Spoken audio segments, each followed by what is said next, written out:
Nick Carr, spoke about how, these capabilities are advancing. For example, video streaming, and they're advancing at rapid rates.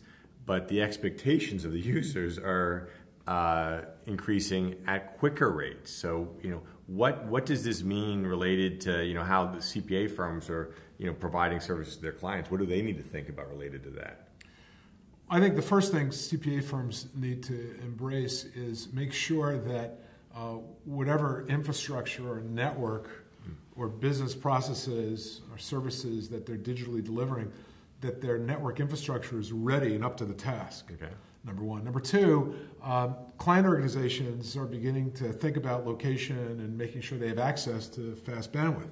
And most of what's taxing the network is the uptick in mobile connectivity and rich media, like video. So my expectation is that technology companies will not necessarily lead consumers' expectations or the enterprise's expectation, and there'll be this lag between expectation and reality.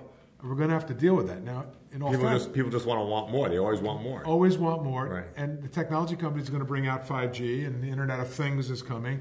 But that's just something that we're going to have to mediate as we move forward. Question: one thing that firms need to think about is, qualifying clients from a business perspective, but also from a perspective of their readiness to accept this technology. Is that something they need to think about? Absolutely. I mean, the real frustration we have, I think, which the CPA the Future study points to, is that we're all in this together. Right. There's this massive disruptive convergence, rich media, expectation of enterprise consumers and working together. So it's no longer a world of B2B or B2C. It's all thrust together. But the consumers driving the enterprise, because they have expectations that there's going to be a lot more computerized capabilities in the cloud, faster bandwidth. Inevitably, that's going to change the nature of the enterprise. It's going to change the way CPA of the future interacts, and they need to be ready for that.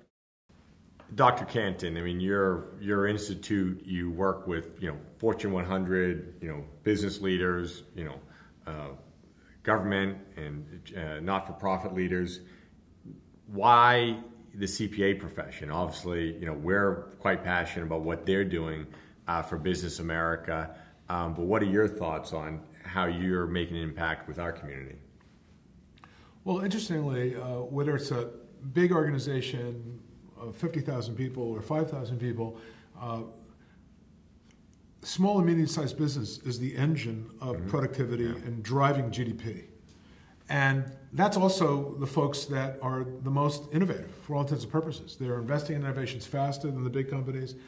They're inventing some of those innovations the fastest.